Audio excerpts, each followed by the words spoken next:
మహేష్ అన్నకి కరతాల ధ్వనులతో ప్రతి ఒక్కరు కూడా అభినందనలు తెలియజేయాల్సిందిగా కోరుతున్నాము.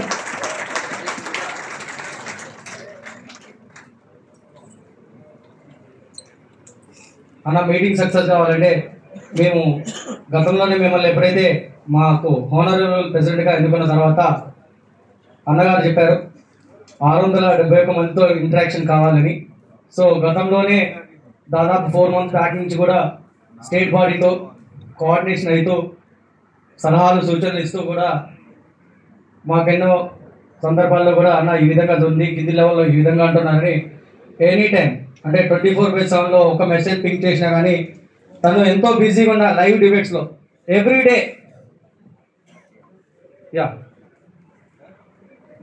అందరూ ఒకసారి లోపల కూర్చోండి. ఒకసారి మన గౌరవాధ్యక్షులు మహేష్ అన్నని స్టేజ్ మీదకి సాధారణంగా ఆహ్వానిస్తున్నాము.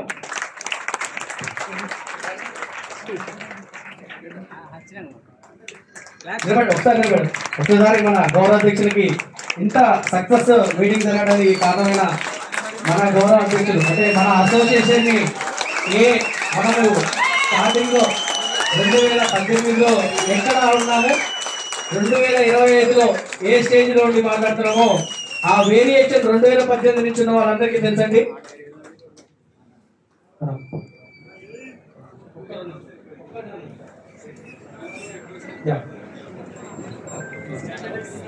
ఓకే అండి అన్నా, మీకు చిన్న బ్రీఫ్ ఇస్తాను. 2018లో ఫస్ట్ మీటింగ్ మా FTS ఫస్ట్ మీటింగ్ కండక్ట్ చేశామన్నా. అప్పుడు అన్ని జిల్లాలతో కోఆర్డినేషన్ కాకుండా ఒక 70 మందితో నెక్లెస్ రోడ్లో రోడ్డు మీద నిలబడ్డామన్న ఫస్ట్ మీటింగ్. అప్పుడు దాదాపు చాలా మంది వచ్చినాము. ఆ స్టేజ్ నుంచి ఆ తర్వాత పబ్లిక్ గార్డెన్లో మళ్ళీ మీటింగ్ పెట్టుకున్నాము. ఆ తర్వాత మళ్ళా మేమందరం కూడా అన్ని జిల్లాలకు కమిటీ చేసుకున్నాము. ఆ తర్వాత ఒక అసోసియేషన్గా తయారై 2021లో రిజిస్ట్రేషన్ చేయించుకున్నాము. ఆ తర్వాత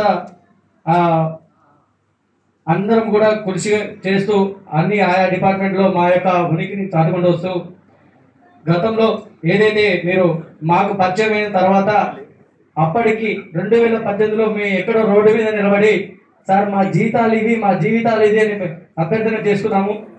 ఇవాళ నేను యాజ్ ఏ యూనియన్గా నడిపిస్తూ 2025లో ఈరోజు నా డైరీలో చిరస్నేహం అయిందన్న. ఎందుకంటే ఎక్కడో రోడ్డు మీద నెక్లెస్ రోడ్లో నిలబడ్డ వాళ్ళం ఒక రాష్ట్ర PCC అధ్యక్షులతో ఈరోజు మీటింగ్ కండక్ట్ చేసినందుకు మీకు మా అందరి తరఫున ప్రత్యేక ధన్యవాదాలన్నా. మీరు మా సమస్యలు విని ఫస్ట్ మమ్మల్ని యాక్సెప్ట్ చేయడమే మేము విజయంగా భావిస్తున్నాము. దయచేసి మా సమస్యలన్నీ కూడా మీకు కూలంకుషంగా గతంలో మీరు టూరిస్ట్ ప్లాజాలో పెట్టినప్పుడు ఈచ్ పాయింట్ మీద మీరు డిస్కస్ చేశారన్న. మళ్ళీ మేము మా విషయాలన్నీ కూడా మేము వాట్సాప్లో కానీ మీకు ఫోన్ ద్వారా కూడా తెలియజేస్తూ వస్తున్నాము. మళ్ళీ అవి డిస్కస్ చేయదలుచుకోలేదు. ఎందుకంటే అవన్నీ సమస్యలన్నీ వాళ్ళ దృష్టిలో ఉన్నాయి, నా దృష్టిలో ఉన్నాయని మీ దృష్టిలో ఉన్నాయి. అవి మీరు మీ కృషి వల్ల ఈ మీటింగ్ సక్సెస్ చేయడానికి మీరున్న బిజీలో కూడా నేను ఏదైతే ఆర్గనైజేషన్ ఒప్పుకున్నానో వాళ్ళకి మంచి జరగాలి, నా ద్వారా ఏదో ఒకటి మంచి జరగాలని కోరుకొని దాదాపు 4 రోజుల నుంచి కూడా మీ బిజీలో కూడా మా కోసం ప్రతి ఒక్కరి దగ్గర వెళ్ళి ఈ మీటింగ్ సక్సెస్ చేసినందుకు మరొకసారి మీకు ప్రత్యేకమైన ధన్యవాదాలు తెలియజేస్తున్నామన్నా. ఇలాంటి మీ నాయకత్వంలో మేము పనిచేస్తున్నందుకు మాకు ఎంతో సంతోషంగా ఉంది. సో మా వాళ్ళకు ఉన్న సమస్యలన్నీ కూడా ఒక 4 పాయింట్స్ అయినా అవి మీ ముందుకు ఆల్రెడీ మీకు తెలిసినాయి. నేను యాజ్ ఏ అధ్యక్షుడిగా మీకు మళ్ళొకసారి తెలియజేస్తున్నా. సో మా వాళ్ళు ఈరోజు మీటింగ్ ఇంత గ్రాండ్గా సక్సెస్ అయింది. మనం వచ్చినందుకు మనకు భరోసా ఇచ్చారు. మీరు ఎవరైతే గెస్ట్ నుంచి పిలిపించారో వాళ్ళ ద్వారా ఒక భరోసా ఇప్పించినందుకు ప్రత్యేకమైన కృతజ్ఞతలన్నా. అవి కూడా మీ నోటి ద్వారా వినాలని లంచ్ తర్వాత మిమ్మల్ని కూర్చోబెట్టడం జరిగిందన్న. సో ఏంటంటే దయచేసి మేము 12 months అన్న 1 year చిర ఉద్యోగులం, జీతాలు లేక 1 year నుంచి కూడా బాధపడుతున్నాం. అది మీ దృష్టిలో ఉంది. దాని మీద మీరు మా వాళ్ళకి మీ నోటి ద్వారా అది తెలియజేసి దానికి క్లియర్ చేస్తారని కోరుకుంటున్నాను. గతంలో మీరు ఫిబ్రవరి నెలలో కూడా 9 నెలల సర్వీస్ ఒకసారి మనం మీతో పాటు తిరిగి పెద్దగా రావడం వల్ల అది క్లియర్ అయిందన్న. సో 1 year శాలరీస్ కూడా త్వరలోనే ఆల్రెడీ 2 months శాలరీ పెండింగ్ ఉందని తెలుసు. అది మీ సెక్రటరీలో మన ఇన్విటేషన్ ఇచ్చేటప్పుడు కూడా భట్టి గారితో మాట్లాడారని తెలుసాను. సో దాన్ని కూడా ఈ వీక్లో 1 weekలో కొంచెం దాన్ని క్లియర్ చేయాల్సిందిగా కోరుచున్నామన్నా. ఎందుకంటే ఇప్పుడు ఖర్చుతో కూడుకున్న వ్యవహారం ఇక్కడికి రావాలంటే సో మా వాళ్ళందరూ కూడా అన్ని జిల్లాల నుంచి మీ పిలుపు మేరకు ఎక్కడో ఒక అప్పు చేసైనా సరే ఈ మీటింగ్ సక్సెస్ చేయాలి మన మీటింగ్ అనుకొని వచ్చామన్నా. కొంచెం ఆ శాలరీస్ రిలీజ్ అయితే ఈ బడ్జెట్ అనేది కొంచెం గ్యాప్ అనేది ఫుల్ఫిల్ అవుతుందన్న. సో దీని మీద మా వాళ్ళందరికీ మీ సందేశం ఇవ్వాలి. ప్లస్ ఇంకోటి ఏంటి అంటే అన్న, జూలై నెలలో ఏజెన్సీ అయిపోయింది, మరి ఉన్నామా లేవా, రెన్యువల్ కాపీలు రావట్లేదు, మీరు ఉన్నారా అంటున్నారు కానీ రెన్యువల్ కాపీ రావట్లేదు అనేది వాళ్ళ దృష్టిలో ఉన్నదన్న. సో ఆ విషయం గురించి మీకు ఆల్రెడీ తెలుసు. మన టీఎస్టీఎస్ ఎండి గారిని కూడా కలవడం జరిగింది. అక్కడ మీరు డిస్కస్ చేసిన పాయింట్లో మన వాళ్ళకి ఒక బ్రీఫ్ ఇస్తే వాళ్ళకు కూడా ఒక భరోసా ఉండదన్న. సో ఇంకోటి ఏంటంటే ఉద్యోగ భద్రత. సో ఇక్కడ ఏమవుతుందంటే గ్రౌండ్ లెవెల్లో సో మేము మీకు ఆ గతంలో టీజీఆర్ఎస్కి ఎఫ్లిక్టెడ్ అయినప్పుడు కూడా మీకు కొన్ని సమస్యలు తీసుకొచ్చాము. ఇప్పుడు కూడా మీ నోటీసులో పెడుతున్నాం. ఏంటంటే యాక్చువల్గా కింది లెవెల్లో మేము 2 units దగ్గర వర్క్ చేస్తున్నామన్నా. కొంచెం అక్కడ గ్యాప్ వస్తుంది. మీరు అది మీకు మాకు భరోసా కూడా చెప్పారు. కింది లెవెల్లో ఏ సమస్య ఉండి మన వాళ్ళకి ఎలాంటి తప్పు లేదు అని చెప్తే ఖచ్చితంగా నేను ఎక్కడి దాకైనా ఉంటానని మీరు మాకు భరోసా ఇచ్చిన తర్వాతనే మీరు మీ ఇన్స్ట్రక్షన్స్ ప్రకారము మీరు ఏ విధంగా నిర్ణయం తీసుకున్నా దానికి వెళ్తామని చెప్పామన్నా. సో అది మా స్టేట్ బాడీ వాళ్ళకి తెలుసు, అది మేము కింది వారికి కూడా చెప్పాము. సో అది మీ ద్వారా ఒకసారి కమ్యూనికేట్ చేయాల్సిందిగా కోరుతున్నాము. అండ్ మహిళా ఉద్యోగులకి ఇబ్బందిగా ఉందన్నా, దాని గురించి కూడా మీరు మాట్లాడాలని మీ యొక్క సందేశంతో ఈ మనం మీటింగ్ క్లోజ్ చేస్తున్నామన్నా. ఆ తర్వాత ఇటు కార్యక్రమాన్ని విజయవంతం చేయడానికి మీకు నిద్ర లేకుండా మమ్మల్ని నిద్రపోని కూడా చేశారు మీరు. దానికి ప్రత్యేకంగా కృతజ్ఞతలు తెలియజేస్తున్నాను.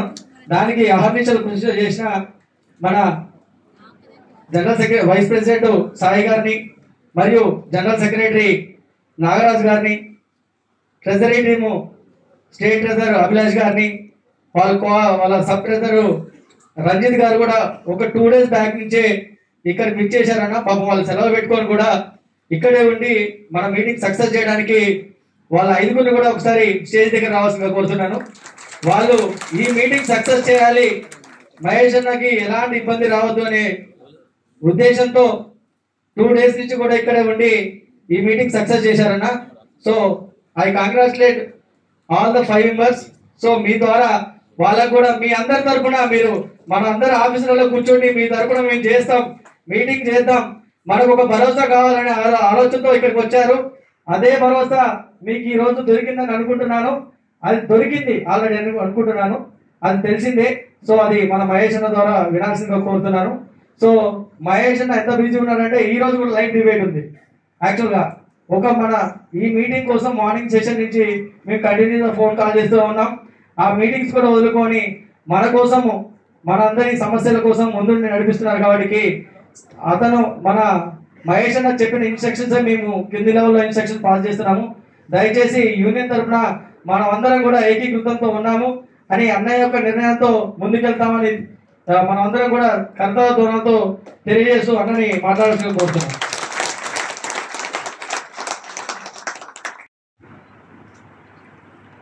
మళ్ళొకసారి రాష్ట్ర వ్యాప్తంగా నలుమూలల నుంచి ఈ కార్యక్రమాన్ని విజయవంతం చేయడానికి, ఈ కార్యక్రమాన్ని పాల్గొని ఒక మనమంతా ఐక్యంగా ఉన్నాము.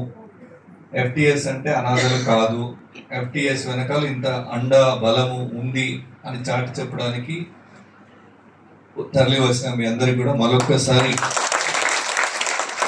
కృతజ్ఞతలు తెలుపుతున్నాను. హోప్ మీరు ఈ మీటింగ్ అన్నప్పటి నుంచి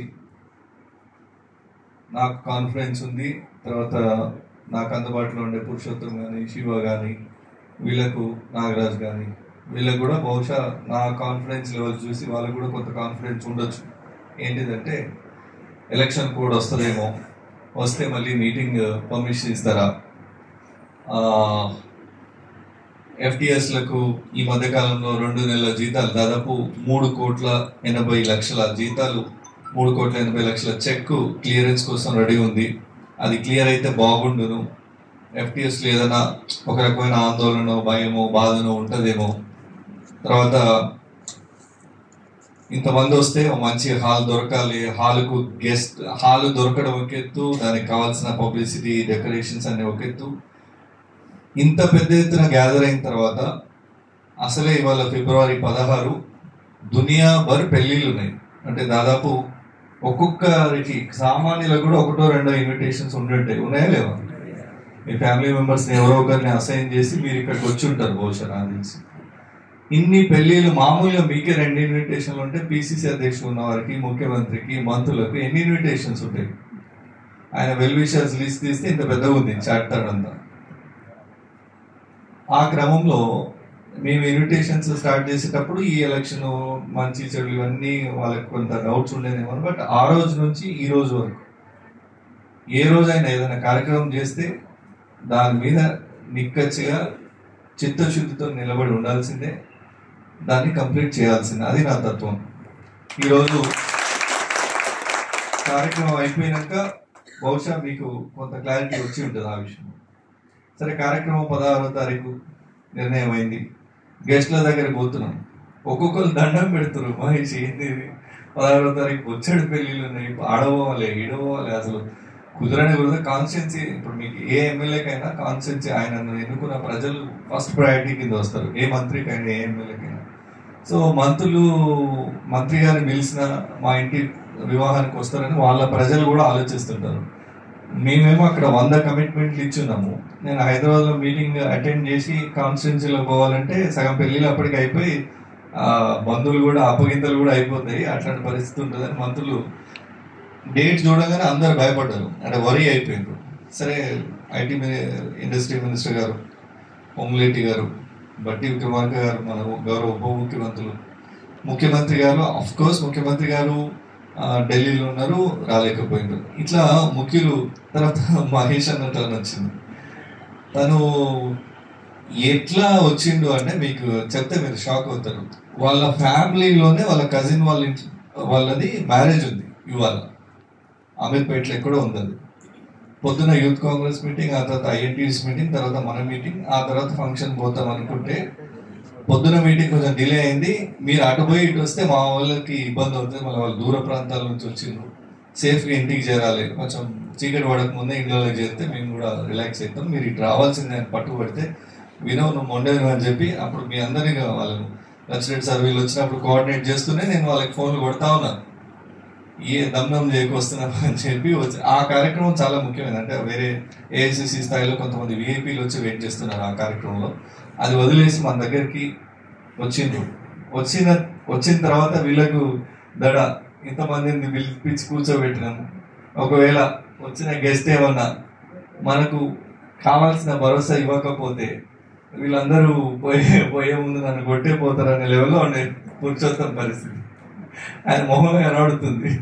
సో వీళ్ళందరూ కూడా కొంచెం డౌట్ఫుల్గా ఉండేది. అంటే వాళ్ళకి ఇప్పటి ఫీలింగ్ కాదు, వారి ప్రసంగంలో చెప్పినట్టు స్టార్టింగ్లోనే మీ 9 నెలల జీతాలు కానీ, ఆ తర్వాత 1 నెల జీతము రిప్రజెంటేషన్ మకరందం గారికి ఇచ్చి లచ్చిరెడ్డి సార్తో రిక్వెస్ట్ చేసి వేయించినప్పుడు కానీ, సో ఇప్పుడు ఈ 2 నెలల ప్రాసెస్లో ఉన్న జీతాలు కానీ, వీటన్ని విషయాలు వాళ్ళ నోటీస్లో ఉన్నాయి. మా పిసిసి అధ్యక్షుల వారి నోటీస్లో ఉంది. ఎప్పుడన్నా కలిస్తే అన్న మా ఎఫ్టీఎస్కి సమస్య ఉంది, చిన్న సమస్య అన్న, ఒక జీవో ఇష్యూ చేస్తే వాళ్ళందరూ జీవితాంతం గుర్తుపెట్టుకుంటారు, మనల్ని దేవుళ్ళు అనుకుంటారు. అవకాశం దొరికిన ప్రతిసారి చెవులో జోరీగా అంటారు కదా, చెప్పిందే చెప్పి చెప్పి చెప్పి ఆయన బైహార్ట్ అయిపోయింది. ఆహో వీడు కనవడానికి వీడు ఎఫ్టీఎస్, వీళ్ళ సంఘము, వీళ్ళకి సమస్య, అది రిఫ్లెక్ట్ అయ్యే వరకు తెచ్చుకున్నాం.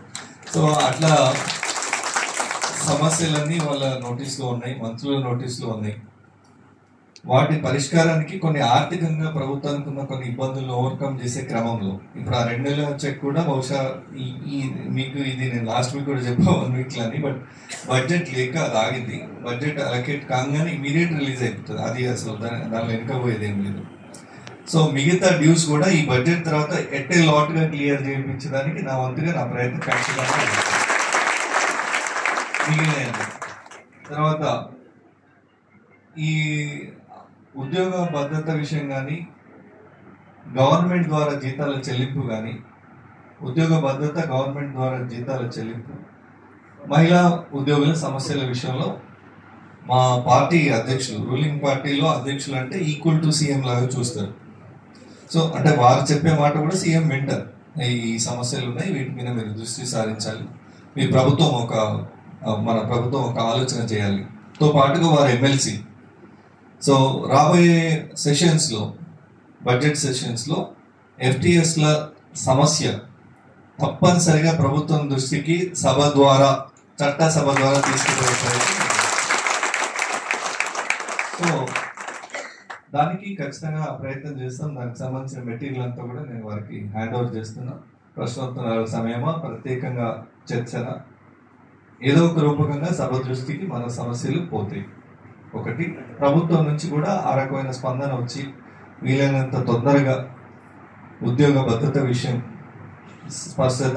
ఉద్యోగ భద్రత నథింగ్ బట్ రెన్యువల్ అనండి, జీవో అనండి ఇవ్వండి, ఏదైనా అనండి, ఉద్యోగ భద్రత కిందకి వస్తుంది. అది మీకు వీలైనంత తొందరగానే వచ్చేస్తుంది అని నేను బలంగా నమ్ముతున్నా. దానికోసం చిత్తశుద్ధితో నా ప్రయత్నం ఉంటుంది.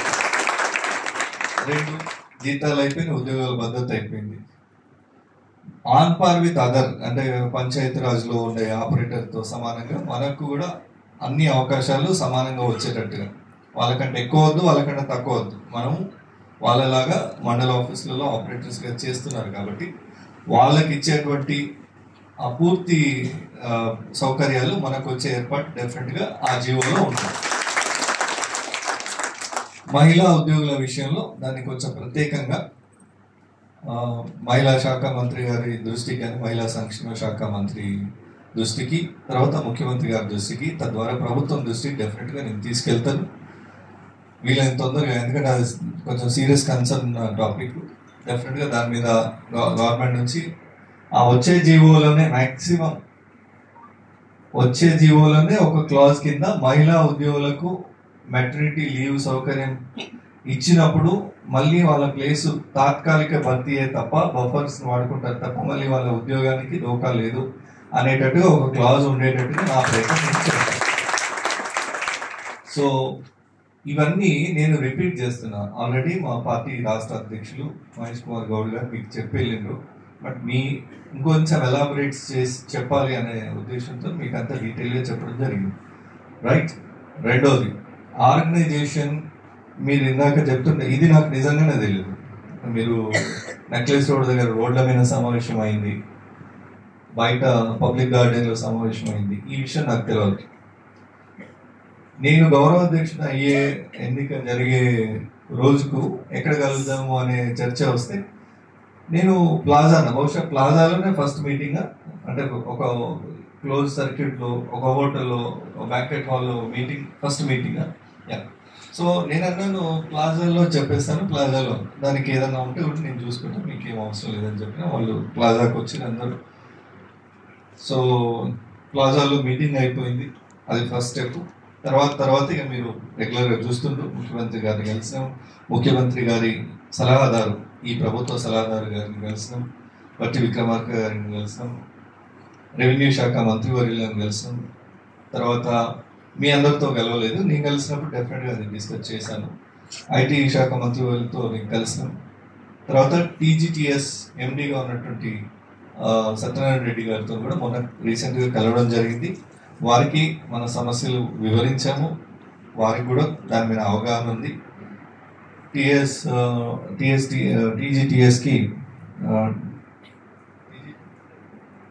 టీజీటీఎస్కి సిఎల్పి నుంచి సిసిఎల్ఏ నుంచి ఒక లెటర్ పోవాల్సింది ఉంది, డ్యూ ఉంది. అది లెటర్ పోగానే దానికి సంబంధించిన ప్రక్రియ కూడా ప్రారంభమవుతుంది.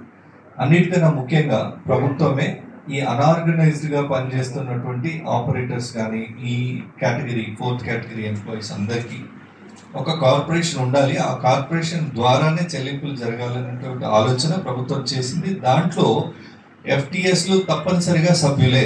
మీరు ప్రభుత్వం ఒక కార్పొరేషన్ పెట్టి దాని ద్వారా జీతాలు ఇవ్వాలనుకుంటుందంటే డెఫినెట్గా అది సెక్యూర్డ్ జాబే కదా, జాబ్ భద్రత ఉన్నట్టే కదా, ఉద్యోగ భద్రత ఉన్నట్టే కదా. సో అనార్గనైజ్డ్ సెక్టర్స్కి వచ్చేటువంటి అన్ని బెనిఫిట్స్ మీకు అందుతాయి. మీరు ఏ విషయంలో కూడా ఇది భయపడాల్సిన, ఆందోళన చెందాల్సిన అవసరం లేదు. 2, 3 ఇవి మీ సమస్యలు. ఇప్పుడు ఆర్గనైజేషన్ విషయానికి ఉంది. ఈ ఆర్గనైజేషన్ తను చెప్పింది ఇప్పటిదాకా ఎట్లా మొదలైందని, ఇప్పుడు ఎట్లుందో వక్తలే చెప్పిపోయింది. నేను చెప్పాల్సిన అవసరం లేదు, పురుషోత్తం చెప్పాల్సిన అవసరం లేదు, రైట్?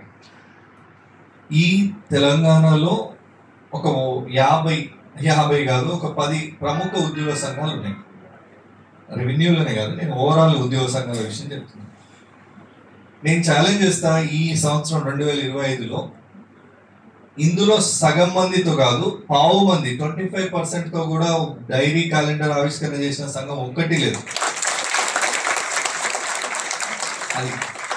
అది గెస్టెడ్ అసోసియేషన్ అవని, నాన్ గెస్టెడ్ అసోసియేషన్ అవని, ఇంకే అసోసియేషన్ ఉన్నా అవని.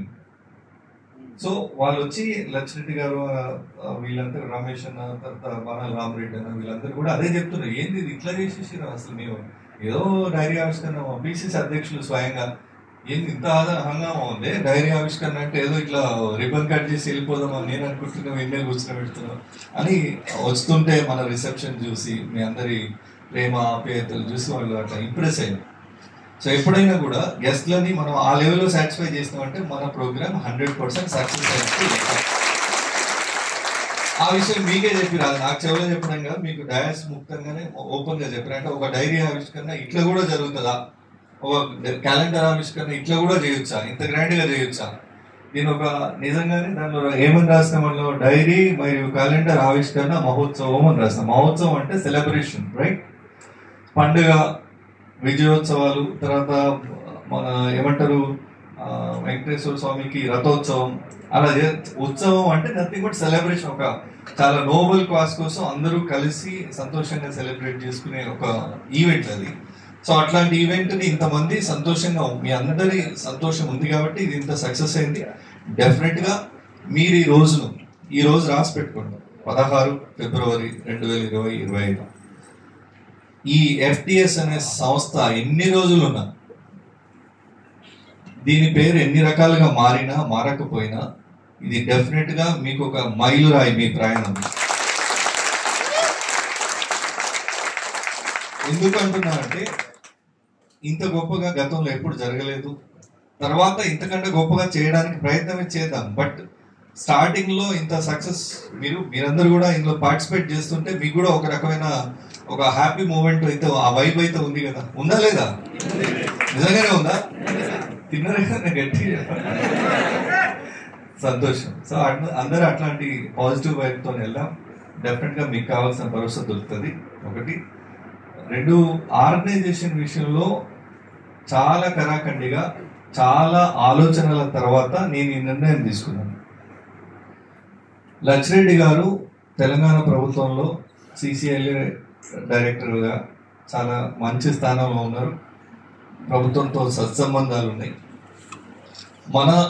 మన సమస్య చెప్పుకుంటే CCILA నుంచి మనకు ఒక పెద్ద మనిషి తోడు కావాలి. కాబట్టి లక్ష్మరెడ్డి గారు అయితే యాప్ట్ పర్సన్, మనం సమస్యలు విని స్పందించే గుణం ఉన్నటువంటి వ్యక్తి. అలాంటి మనం ఇలా ఒక చుక్కాను లేని నావలాగా, అంటే ఎటో తెగిన గాలిపటం ఎటే గుర్తుందో తెలియదు, కట్టి పతంగి ఏదైనా చెట్టుకో పుట్టకో ముళ్ళకో తట్టుకుంటే కష్టమవుతుంది. సో దీన్ని ఒక ప్రాపర్ ఫోర్స్ తోని పైకి తీసుకుపోవాలంటే దానికి ప్రాపర్ దారం ఉండాలి. దారము కావలసినంత ఎత్తు ఎదగడానికి అవకాశం కావాలి. కాబట్టి ఈ FTS అనే పద్ధతిని పైకి ఎగిరించే కార్యక్రమంలో మొదటి స్టెప్పే మనం TGRSA తోని చేసుకున్నటువంటి అఫిలియేషన్ ఒప్పందం. వాళ్ళకు అనుబంధంగా TGRSA, నిజంగా కూడా TGRSAకి మనతో అవసరం లేదు. మీరు ఒప్పుకుంటారు కదా ఈ విషయం అందరు. TGRSAలో ఉన్న వాళ్ళు ఎవరమ్మా? డిప్యూటీ కలెక్టర్లు, RDOలు, తహసీల్దార్లు, డిప్యూటీ తహసీల్దార్లు, RIలు, వీళ్ళే కదా ఉన్నది. మరి గవర్నమెంట్ ఉద్యోగస్తులే కానీ, గవర్నమెంట్ ప్రభుత్వ ఆఫీసుల్లో పనిచేస్తున్న ప్రభుత్వ ఉద్యోగస్తులు అనే స్టేటస్ లేదు మనకి FTS, రైట్? మనల్ని చేర్చుకోవాల్సిన అవసరం ఆయనకి లేదు. వాస్తవంగా చేరాలనే ఆలోచన మనదే. ఆ స్వార్థం, నేను ఎందుకు ఆ ఆలోచన చేసిన అంటే, లక్ష్మరెడ్డి అన్న ముందుండి మనం నడిస్తే అటు అధికారుల నుంచి మనకు ఆ కొలాబరేషన్ దొరుకుతాయి, సపోర్ట్ దొరుకుతాయి. గవర్నమెంట్ నుంచి నేను ఉంటాను. సో మీ సమస్యలు ఎక్కువ పరిష్కారం చేసే ఆలోచనలో భాగంగానే మనం TGRSAతో అనుబంధంగా ఏర్పడడం జరిగింది. కొంతమందికి టీజీఆర్ఎస్ లో చేరాలా వద్దా గ్రూప్ కాలేజ్ తీసుకుంటే వాళ్ళ కొంతమందికి అభిప్రాయాలు డౌట్స్ ఉంటే నేను ఒకటే మాట చెప్తాను, నన్ను నమ్మింది కదా మీరు, యూ జస్ట్ సీ ఏం జరుగుతుందో మీరు చూడండి. నాకు కొంచెం దూరపు ఆలోచన ఉంటుంది, మీరు ఇక్కడిక్కడనే ఆలోచిస్తున్నారు, డోంట్ వరీ, మంచి రోజులు వస్తాయి మనకు అని చెప్పినాము. అనుకున్నట్టుగానే వాళ్ళకి అనుబంధంగా చేరినాము. వాళ్ళు కూడా అంతే సంతోషంగా ఫోన్ చేసి లక్షరెడ్డి గారికి అన్న మీకు అనుబంధంగా కొనసాగుతారు సంఘము, మేము కూడా మెంబర్షిప్ చేస్తామంటే ఆల్మోస్ట్ 48 hours లో మనము 671 కు 671 ఎక్సెప్ట్ 1 or 2 ఇష్యూస్ పక్కన పెడితే మాక్సిమం 99% అయితే జరిగింది. 1% ఎప్పుడు ఎక్కడ సక్సెస్ కాదు ఏ ఆర్గనైజేషన్ కూడా. 99% మనం టీజీఆర్ఎస్ఏతోని మనం మెంబర్షిప్ తీసుకోవడం జరిగింది మీరందరూ కూడా. ఇప్పుడు ఏంటి, కొంతమందికి ఫీల్డ్లో డ్రెస్ ఉంటుంది, ఇంకో సంఘం ఉంటుంది కదా, మనమేమో టీజీఆర్ఎస్ఏ అంటున్నాం. నేను ఆ రోజు చెప్పినా మళ్ళీ చెప్తున్నాను, ఆ రోజు తక్కువ మందికి చెప్పినా ఈరోజు మొత్తం మీ అందరికీ చెప్తున్నాను. ఏ స్థాయి ఆఫీసర్ అయినా మీ తప్పు లేకుండా మిమ్మల్ని ఇబ్బంది పెట్టే కార్యక్రమం చేస్తే మీరు డైరెక్ట్గా మా దృష్టికి తీసుకురండి. నేను ఎక్కడ వరకు తీసుకుపోవాలో అక్కడ వరకు తీసుకుపోతే అవసరమైతే ఆఫీసర్ ట్రాన్స్ఫర్ అవుతారు తప్ప మీకు తప్పు లేకపోతే మీ మీద ఏం చేయలేదు. ఎట్ ద సేమ్ టైం మీరు కూడా మీ వైపు నుంచి ఎలాంటి పొరపాట్లు లేకుండా చూసుకోవాలి. స్టార్టింగ్ వచ్చిన కొత్తలో మీరు బీఆర్ఎస్ మనుషులు అన్నారు, మీకు జీతాలు వస్తలేవంటే వాళ్ళే మనకు అప్పులు ఇస్తారు, వాళ్ళకే జీతాలు అంటారు మంత్రులు, ధరణి వాళ్ళే మనకు అప్పులు ఇస్తారు, వాళ్ళకే జీతాలు. కొంతమంది అభిప్రాయం అది బీఆర్ఎస్ చేసిన అతి దానికి కారణం అయి ఉండొచ్చు. కొంతమంది అక్కడో ఇక్కడో చేసిన తప్పులను చాలా భూతద్దంలో పెట్టి చూపించడం వల్ల అందరి మీద ఆ అభిప్రాయం వచ్చి ఉండొచ్చు. కారణం ఏదైనా ఇబ్బందులు పడుతుంది మీరే, బదనామం అవుతుంది మీరే. అప్పుడు ఆ రోజు నేను టేకప్ చేసిన రోజు అదే అంటే అట్లాంటి పరిస్థితుల నుంచి మనల్ని కార్పొరేషన్ కింద లచ్చిరెడ్డి గారు ఇందాక చాలా వివరంగా చెప్పింది కదా వారి స్పీచ్లో, కార్పొరేషన్ కింద తీసుకోవడానికి ఎంత కృషి ఉండి దాని వెనకాల. అంటే తీసేద్దాం వీళ్ళు బీఆర్ఎస్ ఏజెంట్లు అన్న ప్రభుత్వం మనసు మార్చుకొని వీళ్ళకు కార్పొరేషన్లో వీళ్ళకు భాగస్వామ్యం చేద్దామన్న ఆలోచనకు రావాలంటే దాని వెనకాల ఎంత కృషి ఉంటుంది. డెఫినెట్గా కలిసిన వాళ్ళకల్లా చెప్తూనే ఉంటాం, ఏదో ఒక సందర్భం తీసుకొని, సందర్భం ఉన్నా లేకపోయినా చెప్తూనే ఉంటాం. రిజిస్ట్రేషన్ డ్రాప్ అవుతున్నాయంటే వాళ్ళు మనసు పెట్టి చేయాలంటే మనం కొంచెం వాళ్ళని కూడా ఎంకరేజ్ చేయాలని చెప్తాం. అది దానికి దీనికి సంబంధం లేదు. వాస్తవం రిజిస్ట్రేషన్ డ్రాప్ అయిపోవడం అనేది వేరే సమస్య. గవర్నమెంట్ తీసుకున్న కొన్ని నిర్ణయాల వల్ల ఏమైనా కొంత స్టాగ్నేట్ అయితే అయిండొచ్చు. దానికి ఎఫ్టీఎస్ లెక్క కానీ మిమ్మల్ని అలా ఇన్వాల్వ్ చేయాల్సిన, ఇప్పుడు మీరేమి రియల్ ఎస్టేట్ వాళ్ళలాగా రోడ్డు మీద పోతున్న వాళ్ళని లేదా హైవేల మీద హోటల్ కాడ పోతే మనం అట్లా దాటిపోతుంటే రండి వేడివేడి ఛాయ్ ఉంది, మిర్చి బజ్జీ ఉంది, బిర్యానీ తయారు అని పిలుస్తారు మామూలుగా. మీరు అట్లా పిలుచుకొచ్చి రిజిస్ట్రేషన్ చేయించారు కదా, వాడు ముందే స్లాట్ కట్టుకొని సదరు వ్యక్తి స్లాట్ అదంతా కూడా కట్టుకొని వస్తే మీరు ఆ కుర్చీ మీద కూర్చొని మీకు కావాల్సిన మీకున్న టెక్నాలజీ మీ పరిమితిలో మీ పని మీరు చేస్తారు. దానికి మీరు రిజిస్ట్రేషన్ తగ్గడానికి కానీ పెరగడానికి కానీ మీరు ఏ రకంగా కారణం కాదు. కానీ ఒక మాట వేస్తే మనోళ్ళకి కొంచెం ఇంకే స్ట్రాంగ్ గా రిజిస్టర్ అవుతుంది కదా అని ఒక చిన్న ప్రయత్నం, దాన్ని కూడా వదలట్లేదు అంటారు. ఏ చిన్న రాయిని కూడా మీకు హెల్ప్ చేయాలనే కోణంలో ఏ చిన్న రాయిని కూడా వదలట్లేదు అని చెప్పడానికి. సో అట్లా కింద స్థాయిలో టీజీఆర్ఎస్ఏ కాని అధికారుల దగ్గర మీరు ఎవరి దగ్గర తలంచాల్సిన అవసరం లేదు. మీకు వాళ్ళు జీతం ఇచ్చే డ్రాయింగ్ ఆఫీసర్స్ కాదు, మీకు మీ మీద ఏమి వాళ్ళు ఇది చేసేదానికి వాళ్ళకి ఏమో అధికారం లేదు. రైట్? మీరు ఇప్పుడు తీసుకుపోయే ఎక్సెప్ట్ రంగారెడ్డిలో కొన్ని మిస్టేక్స్ ఉన్నాయంటే అవి కరెక్షన్ చేసి మళ్ళీ రీపబ్లిష్ చేసి ఇవ్వండి. రంగారెడ్డి కాకుండా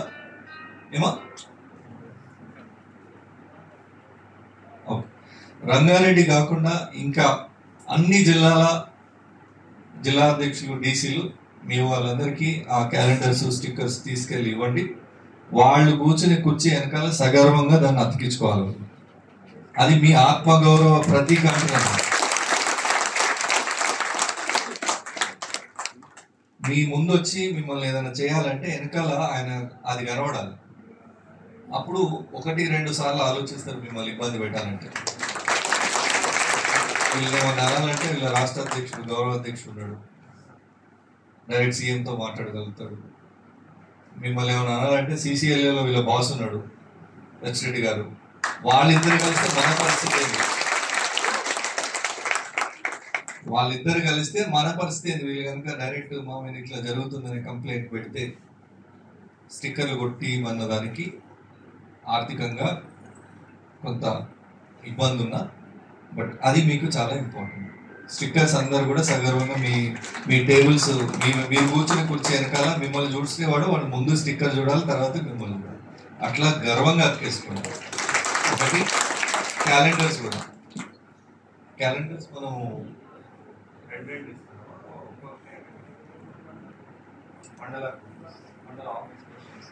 సో దయచేసి మండలానికి ఒకటే ఇచ్చినట్ట మీరు అది ఆఫీస్లో ఉండేటట్టు చూడండి.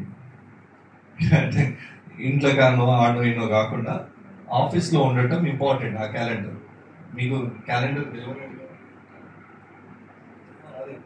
మీరు పనిచేసే ఆఫీస్లలో ఉండాలి ఆ క్యాలెండర్. నేను చెప్పే ఉద్దేశం ఇళ్ళలో దయచేసి తీసుకుపోకండి. మీకు అభిమానం ఉంటే గుండెల్లో ఉండని, క్యాలెండర్ మాత్రం ఆఫీస్లో ఉండండి.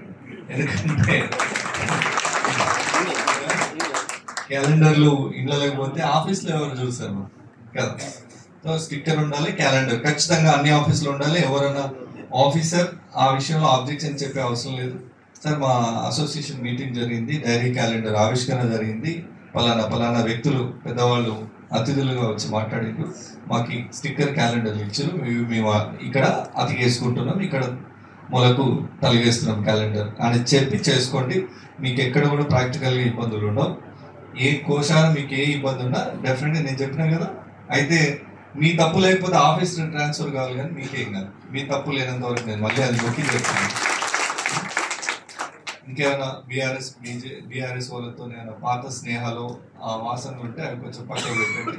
చూసే వాళ్ళకి మీ మీద కూడా రిపోర్ట్స్ పోతుంటాయి, ఫోటోలు పోతుంటాయి, లోకల్ ఎమ్మెల్యేలకు వాళ్ళకి వీళ్ళకు కంప్లైంట్స్ పోతుంటాయి. అట్లాంటివి ఏమైనా ఉంటే అట్లాంటి ఎంబారస్మెంట్ సిచ్యువేషన్ మీరు తెచ్చుకోవద్దు. మీరు కొంచెం విజ్ఞతగా ప్రదర్శిస్తే మీకు ఆ పని అయిపోతుంది. సో TGRSA వల్ల మీకు క్షేత్రస్థాయిలో ఎలాంటి ఇబ్బంది లేదు. ఉంటే దాని పరిష్కారానికి మేమంతా ఉన్నాం. ఓకేనా? కమింగ్ బ్యాక్ టు మన మీటింగ్ సంబంధించి ఇన్విటేషన్ అప్పుడు కూడా ఇన్విటేషన్స్కి దూర ప్రాంతాలు వీళ్ళందరూ 5 టీంలు వేస్తాం, వేరే వేరే జిల్లాల నుంచి పిలిపిస్తామంటే నేను ఎవరి పనులు వాళ్ళు చేసుకొని నేను ముందుకు వస్తున్నాను. నేను నిలబడతా. మీరు యాజ్ ఏ అసోసియేషన్ రిప్రజెంటేషన్ అంటే 4-5 కనబడాలి కాబట్టి 4-5 రండి అని చెప్పి దగ్గర వాళ్ళని పిలవమని నేనే చెప్పిన.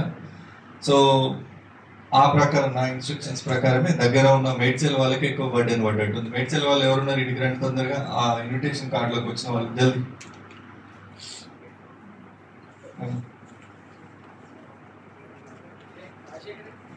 ఇన్విటేషన్ కార్డ్స్కి యాక్టివ్గా వచ్చిన వాళ్ళు ఎవరున్నారో అడిగి ఇక్కడికి రండి.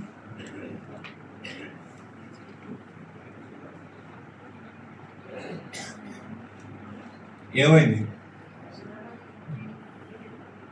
రాజశేఖర్ రామ్ అందరికి బంద్ చేయ, ఫోన్ బంద్ చేస్తారు, కొంతసేపు అయితే అందరు డిస్పోజ్ అవుతారు. సో వీళ్ళు ఇన్విటేషన్కి ఈ టీమే ఎక్కువ వచ్చేది. అందరి దగ్గరికి మంత్రుల దగ్గరికి పోయినప్పుడు వాళ్ళకి మరొకసారి ఈ సభ విజయవంతం చేయటంలో అతిథులను ఇన్వైట్ చేయటంలో వాళ్ళ పాత్ర ఉంది కాబట్టి వాళ్ళ వేదిక మీకు పిలుస్తాను. ఆ క్రమంలోనే మీరున్నారు మా విజయలక్ష్మి కదా, మీరు ఆ క్రమంలోనే ఈ అమ్మాయి వచ్చింది. అందరు గెస్ట్లు వచ్చి వీళ్ళు అందరిని ఇంట్రడ్యూస్ చేసుకుంటే DC ప్రెసిడెంట్, ఈయన మన శివ వైస్ ప్రెసిడెంట్ స్టేట్. ఈమె ఎవరు అడిగినా నాకు తెలవాలి కదా, అందరు తెలవాలి లేదు కదా. ఎవరంటే ఎవరు కాదంట, ఒక FTS అంట. 2-3 గెస్ట్లకి 2-3 రోజులు వచ్చింది వరుసగా. ఎవరు ఏమని అడిగితే ఈ కమిటీలో ఏం బాధ్యత నాకు తెలియదు, మరి గౌరవ అధ్యక్షులు ఉంటే ఏ బాధ్యతలు ఉందో నాకు తెలియకపోతే ఎట్లా అంటే అసలు ఆమెకి ఏం బాధ్యత లేదన్నా, జస్ట్ FTS అన్నా. ఇక్కడ గాజుల రామారావు మీరు చేసేది కుత్బులాపూర్, గాజుల రామారావు నువ్వు చేస్తాను.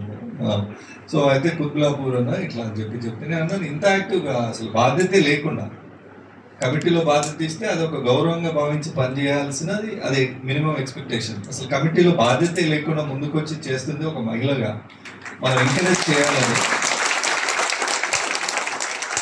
వెంటనే పురుషోత్తం కాల్ చేసి మహిళా కమిటీ ఏముంది అని అడిగితే అనిత ప్రెసిడెంట్, ఇంకొకరు వసుంధర జనరల్ సెక్రటరీ అని చెప్పారు. వైస్ ప్రెసిడెంట్ ఖాళీ ఉంది కదా ఆమెను పెట్టేసేయండి, ఇట్లా ముందుకు వచ్చి పనిచేసే వాళ్ళని ఎంకరేజ్ చేయాలి. ఇది ఎందుకు ఇంత స్పెసిఫిక్గా చెప్తున్నా అంటే భవిష్యత్తులో ఆర్గనైజేషన్ ఇచ్చే ఏ బాధ్యతనైనా ఏ టాస్క్నైనా చిత్తశుద్ధితోని మనసు పెట్టి పనిచేసి కంప్లీట్ చేసే వాళ్ళకి ఈ గుర్తింపు ఉంటుందని చెప్పడానికి మీ అందరి ముందు అది రాష్ట్ర కమిటీకైనా జిల్లా కమిటీకైనా డీసీలకైనా ఏ బాధ్యత ఇచ్చిన వాళ్ళకైనా ఇది వర్తిస్తుంది. తర్వాత రాష్ట్ర కమిటీ తరఫున పురుషోత్తం ఇలా ఉండనే ఉన్నాడు. సో వైస్ ప్రెసిడెంట్ గా ఉన్న శివసాయి, నాగరాజు, అభిలాష్, చక్రధర్,